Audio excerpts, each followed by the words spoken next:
Tonight, I've come to this place where it all began to speak as plainly as I can to the nation. All systems are go. This is a rock. How much do you want for it? I want $900 trillion for it. You have what's been described as an egg-shaped penis. Hey yo, my best friend's rich check.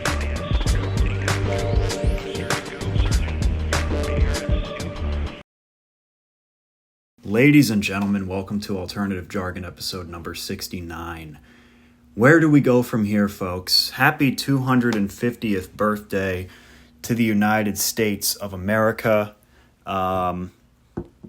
Things are better than ever in this country and in the world, I think.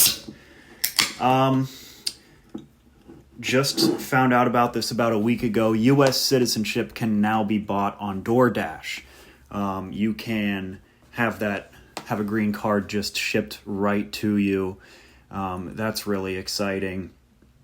And you can also now go to Planned Parenthood and either have an abortion or pre-order a green card from there as well.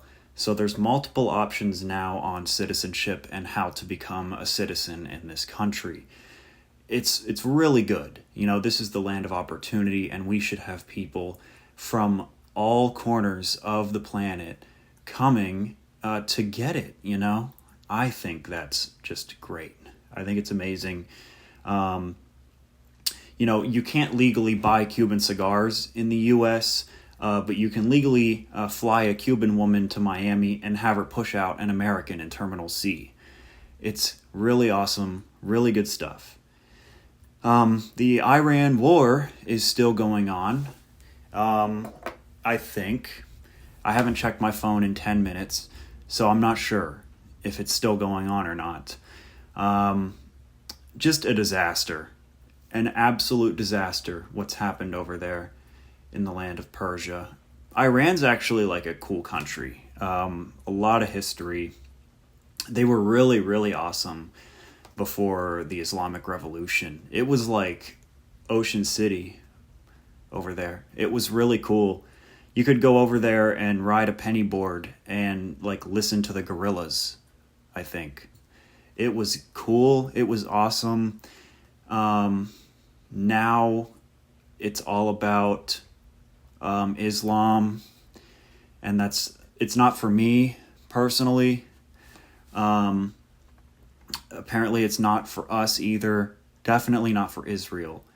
So, but we are bombing them, or maybe we're not. Maybe there's a new peace deal, or maybe a whole civilization will die tonight. I don't know. Like I said, I haven't checked my phone in 10 minutes, so we will wait and see. You know, during the month of June, though, things about the Strait of Hormuz really died down. And me personally, I'm happy about that because it was Pride Month. And I don't want to hear about anything straight during Pride Month, okay? Trump was able to rename the Gulf of Mexico to the Gulf of America really easily, and I think he could have just as easily renamed it to the Gay of Hormuz, and he didn't. And sometimes silence is deafening, folks. Sometimes silence is louder than a chainsaw. Trump, what are you doing, man? When are LGBTQIA++ people gonna have their shot at anything anymore? It's really sad to see. Open the gate, you crazy bastards, or a whole civilization will die tonight. The Gay of Hormuz. Why is that not happening? Deafening silence. Ayatollah sounds like a really, really delicious Hawaiian food. Like, I feel like you should go to poke bowls or poke bowls. I don't know which it is. But I feel like you should go to poke bowls and be able to order an Ayatollah sauce. Doesn't that sound really good? I can envision like some spice. It's like an orangish pink color and you drizzle it on a salad. Yeah, can I get the Ayatollah sweet spicy wings, please, from B-dubs? It sounds so good, but it's actually the leader of Iran.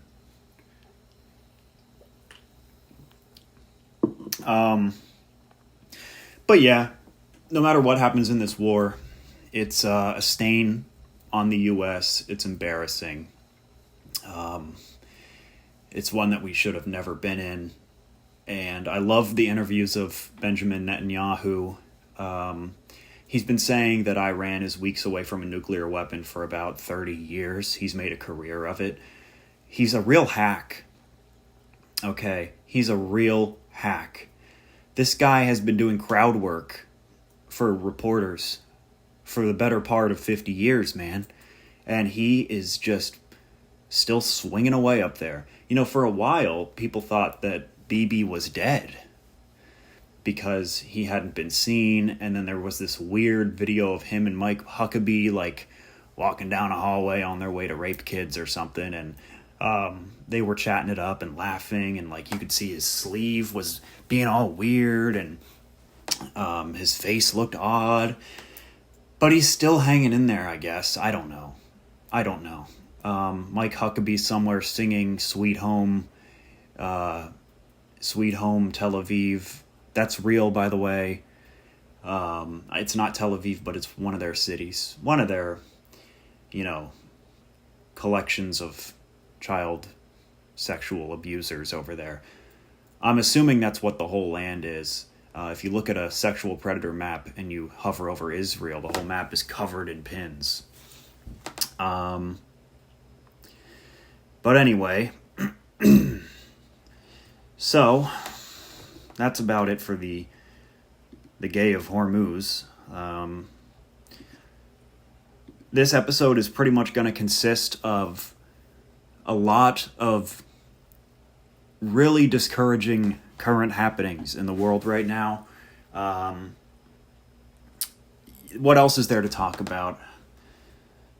We got the World Cup, we got Love Island, and we have death, destruction, sexual abuse, and blood feuds. Welcome to 2026, folks. We certainly don't have money. That's something you can't focus on. But anyway, let's talk about flock cameras. Flock cameras are going up everywhere. I mean, everywhere in the U.S. And I had to look up why they're called flock cameras. I mean, these evil billionaires really need to become more original. Okay, you have the surveillance company that, they use an algorithm to determine how many babies will die in the Gaza Strip tonight. It's called Palantir, which is from the Lord of the Rings. It's the evil crystal ball you look into to, cast ogres out of the ground. So there's that evil name. Now they have flock cameras. The name of the company is Flock. And that, I just read 1984 the other week. That's something that would be straight out of there. They're talking about us like we're sheep, we're cattle. We are goyim. I know that. But yeah, flock cameras. That's like terminology they use on Black Friday. Like, make sure you flock to get the big deals. Not now. Now you're the deal. And they're flocking to you everywhere. But these undoubtedly go hand in hand with data centers. That's for sure. I don't think there's any question about that. Data centers are not just for generating images of cats with swastika armbands on. There's more to it, folks. It's not just for Backwoods 808. Okay, the whole woods is glitched out, but there's more to the data centers than just Backwoods 808. The guy who owns the Flock company, his name is Garrett Langley. Once again, can we be more original? His last name is where the CIA headquarters are. I mean, just be more original. If I was like an evil sociopath, technocrat, billionaire, and I was born like, David, I don't know, David Anarchy or something, I would change that name so it's not that obvious, right? Do they want it to be that obvious? It kind of seems like it sometimes. But yeah, Garrett Langley. That should tell you all you need to know. There's also a new bill in 2027 for new cars. Every new car will have to have a camera installed on it that will read your face with sensors and probably AI to determine if you are fit to drive. Now, me personally, I still drive a car without a screen in it, and I am so thankful for that. I still have physical buttons. If I want to, turn the heat on, I don't have to download a software update. And I really love that. And, that a big, I guess, motif or theme of this episode too is just technological accelerationism, because that's what everything is now. I think technology in its relationship with human lives probably peaked in like 2010. Okay. You had all your stuff on your iPhone. You have one device that you can listen to music on, you can make calls, you can surf the web, and you can play Flappy Bird, and it doesn't like read your mind and upload an algorithmic demon into your soul that sucks your life away for 3 hours at a time on a For You page. That's how all technology is now. Everything is being implemented without asking if it should be. It's being implemented for the sake of the technology. We have lost the first principle of technology in its relation with human lives, in that it should complement us. Everything around us, whether it's a tool or a shelter or food or a relationship, it should all complement your life, the soul you have inside this body. Not all technology is inherently evil. Technology is everything from this phone that has an AI algorithm demon in it that sucks my life away for 3 hours at a time. But technology is also this pen. This is technology. And we are so far past now the complementary aspect of it. Now it is all tech for the sake of tech. The foundation of tech complementing a human life and a human person is gone now, and now the foundation is tech. And it's all built up from there. Stuff is not... There's really no progress left in that aspect, I don't think. Because we've already had it so good technologically for, like I said, over a decade, I think. Your car does not need a screen to turn on the AC. Your car does not need a screen to make the horn in your car sound like the one from GTA or a fart.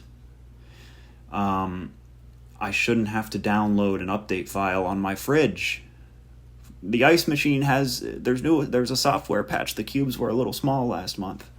They nerfed the water dispenser this month on my LG. It's a little disappointing. It's just ridiculous. Cars, appliances, apps, everything. It's no longer there to complement you. It's there to kind of turn you into the flock, ironically. It's there to turn you into a mindless idiot that does not think for themselves, does not really do anything for themselves. You know, the term, we're going to put you in the pod and you're going to eat the bug, that was popular a few years back because Klaus Schwab, the head of the WEF, was talking about that. You know, you'll own nothing and you'll be happy. And it's never more true than right now. Not only will you not own anything, that doesn't seem, the goalpost seems to have moved even further than that, but you also won't think anything. Why would you think something if you could ask AI about it? Now, AI has actually been crashing a little bit. I shouldn't say crashing, but it had 2 steps way forward, maybe 200 steps forward, and I think it's taken a step back here recently. It's slipped a little bit on its ladder climb to hell. It slipped in that some of these AI companies now, like Meta, Claude, and OpenAI, there's a lot of these things coming out now where all the companies, basically everywhere in the country and the world, have been pushing their employees to use AI as much as possible. And now I think it was I forget what company, but some company used like $500 million worth of AI coins in a month. And now, they can't pay that. They don't have that money. The company could be worth $100 billion. And I doubt they have that much sitting around that's just liquid, unless you dig in the CEO's pocket, which is not going to happen. So there's been stuff like that, which, by the way, I'm sure that these companies that were promoting and encouraging and maybe forcing their employees to use as much AI as possible, that's definitely a business deal. I think most of the U.S. economy right now is just 3 or 4 companies passing money back and forth just so the chart keeps going up, because everything else is biblically screwed. Everything. Gas, housing, food. I did just get Black Ops 2 on my old PS4, though, for $20. So I think we're in good shape, folks. I don't think there should be any panic. And definitely not panicans. If you're a panican, you're on the dark side. Okay? But yeah. The good thing, and I think our generation, and probably millennials as well, has noticed this creep of technology for the sake of technology. I don't think the boomers really care. They love it. They're like, wow, my fridge knows my birthday? That's sick. The only thing they might be upset about is that they have 300 passwords now just to make a sandwich. But besides that, I think they're on board. Boomers completely flipped the script. I know, 10, 12 years ago, the boomers' catchphrase was these young kids, they just stare at screens all day. Boomers are the biggest iPad kids on planet Earth. Everyone's going, Gen Alpha, we'll have to see what happens to them because they've had screens their whole life. Boomers have had them for maybe 10 years, and they are the biggest addicts from what I've seen. They have completely given away their sort of agency against the screens, and they've submitted completely.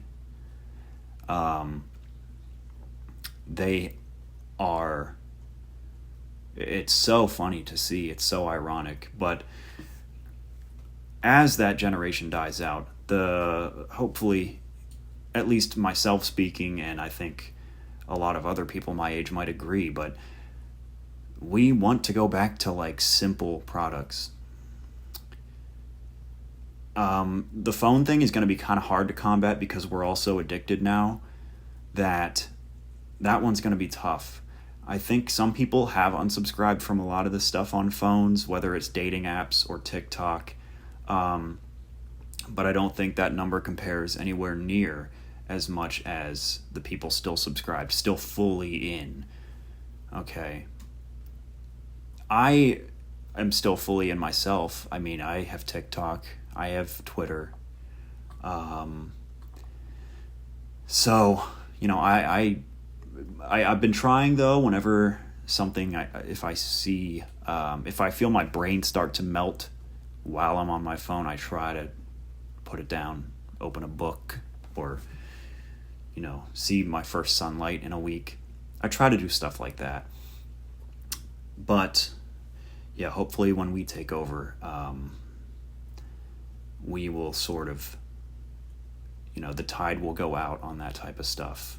I think it will. And the point of this episode is not to, be a doomer. It's not to give up. It's harder. It's easier said than done because everything around us is going to crap. And by the way, we keep talking about when Gen Z is in control, when Gen Z gets some power. We should have a good bit already. At this point, Gen Z is anyone between the age of 20 to 35. This should be our prime. This should be our time to be in control, to start to manage institutions, to start to progress in our career and make decisions that will affect the world around us. And that has not happened yet because boomers need a fifth boat. And they need a 20th rental property. And, there's people working more than you would think that could have retired 10 to 20 years ago.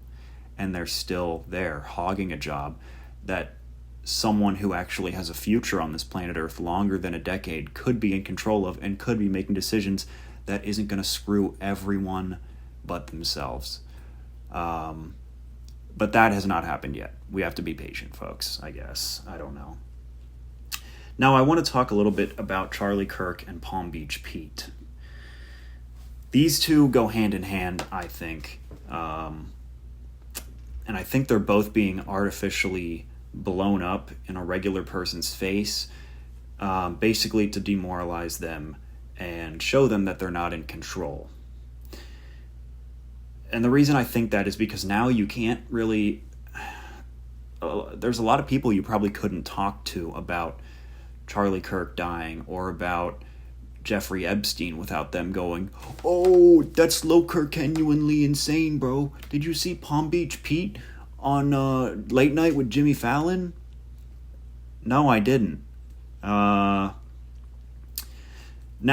look, the difference between these two cases is one guy was an evil monster, who no one in their right mind would ever like or support or want to be alive. The other guy did a podcast. He was a political pundit. And whether you agreed with him or not, you shouldn't be shot in the neck or have a microphone explode in your neck.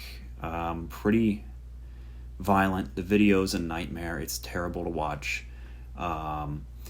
The thing is, though, is that post-mortem, Charlie Kirk has had all the meaning of his life stripped away by AI videos of him and George Floyd teaming up to take on Trump, or AI videos of Charlie Kirk as a half android going to talk to Obama in Agartha, and every image having his face transposed and changed. And now it's lost all its meaning, and you can't bring it up. Right now there's a trial with the kid who supposedly shot him. I haven't heard much about it besides, seeing Candace Owens throw Molotov cocktails at Erica Kirk, which, go Candace, by the way. That's all I've heard. But my point is that this is the power. And look, I don't think those videos were necessarily made by the CIA or by the Mossad or something. But what is able to get traction and blow up and get attention is determined probably by those organizations. The TikTok was just bought a while back by Larry Ellison, close friends with Benjamin Netanyahu. So a lot of the stuff, if you're able to see it, it's because you're allowed to see it on any social platform. So that stuff, it takes all the meaning away. Counting or not counting For You page likes. Like, stuff like that, It's insane.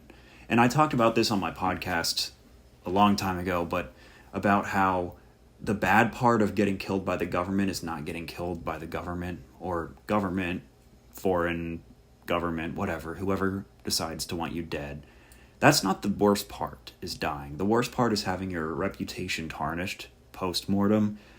And the example I gave a long time ago was, yeah, the government kills you, and then they plant child pornography on your computer and seize that. And now everything you ever did is, it has no meaning now. Because no one's ever going to support you with that type of thing in your past. Now, in this case, that's not what happened, but it's a different approach. If this is the case, is that it wasn't stuff planted on a laptop. Now it's stuff planted on your laptop about him. But anyway, Palm Beach Pete, this is just weird. This guy's a creep. I don't think he's Jeffrey Epstein. Jeffrey Epstein is at home at peace in Tel Aviv. We know that.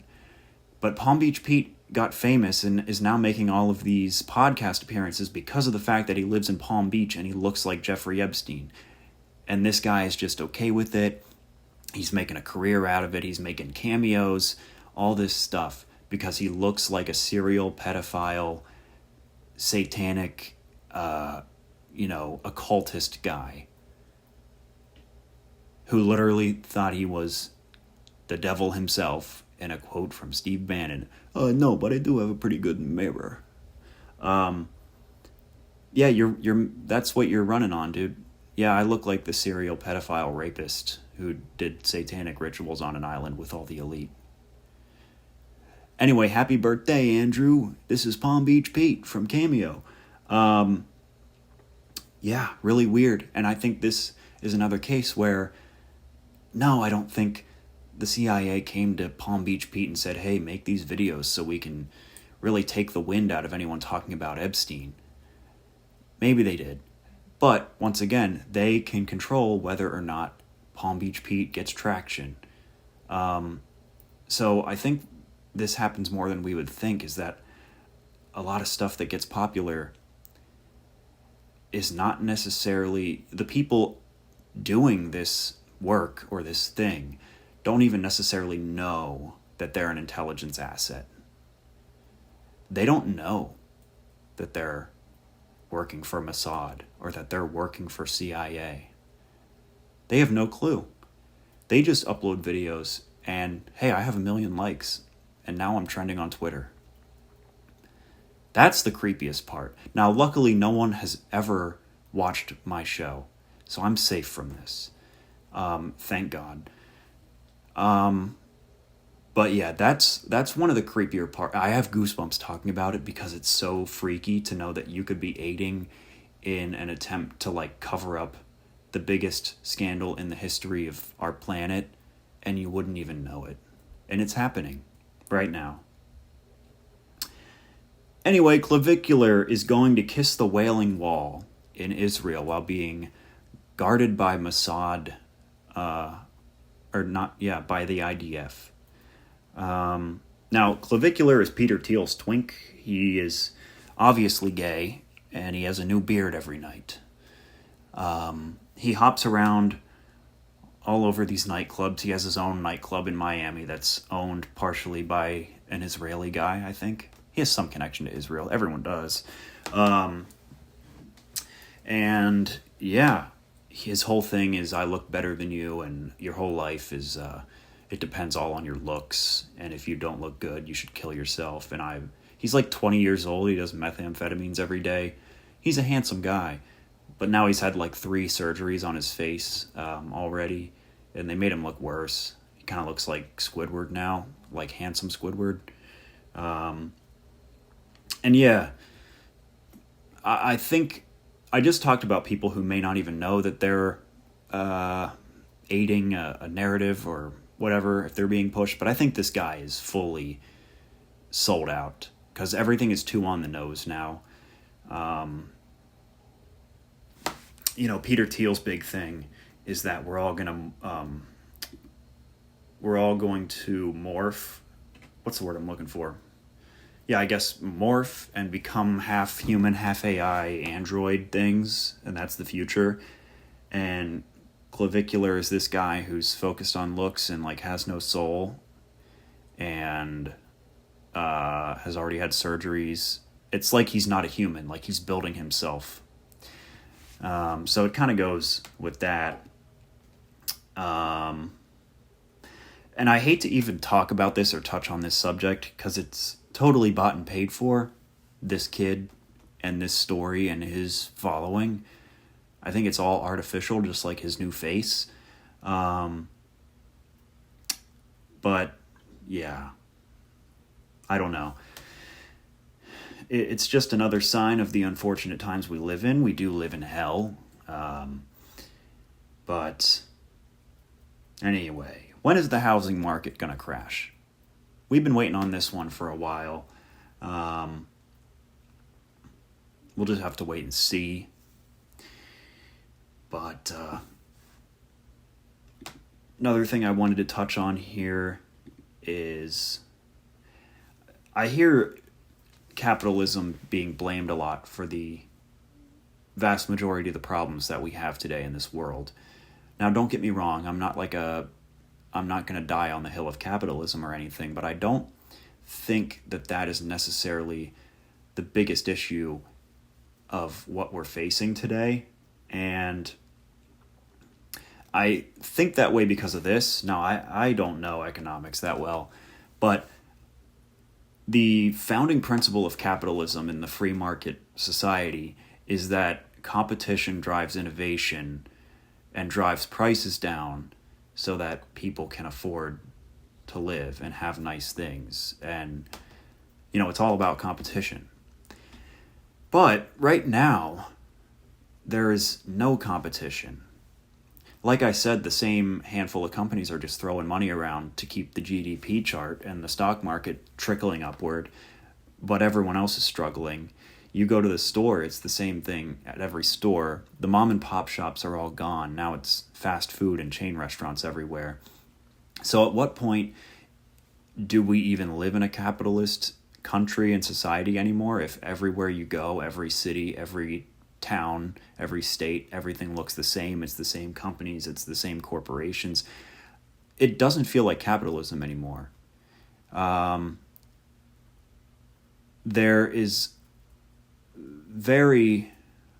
There's a lot fewer distinguishing traits between places you travel in the country now than there used to be, I think. Because you go, like I said, you go somewhere, it's all the same things.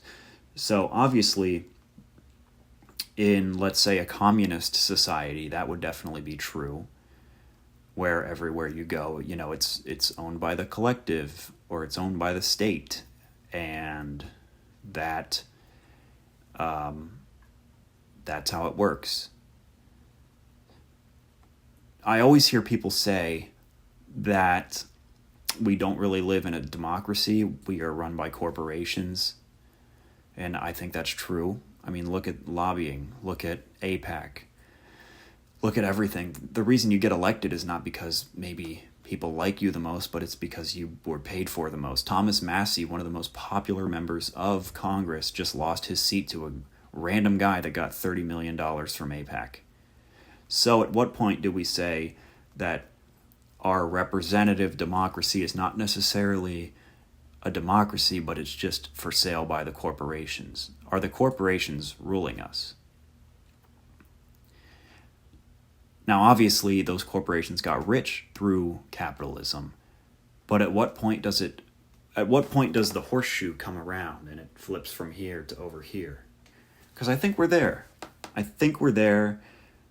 don't think we live in a healthy free market economy, that's for sure. No one who is not really already established even has a shot, it seems like. That's how it feels. And yeah, I don't know. It seems like a lot of monopolies, maybe an oligopoly, if you will. But that's just a theory. Once again, I don't know what I'm talking about. But this episode has been filled with a lot of depressing stuff. And I just want to end it off by saying that there is still time. there is still time to turn everything around. Me, you, everyone, we have to keep our head up, because the second you put your head down in the world today, that's when everything is seized again.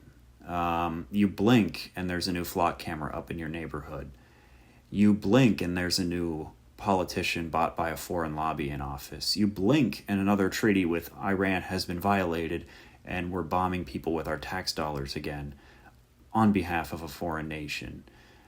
You blink and you don't have a job. You blink and what it means to be a citizen is gone.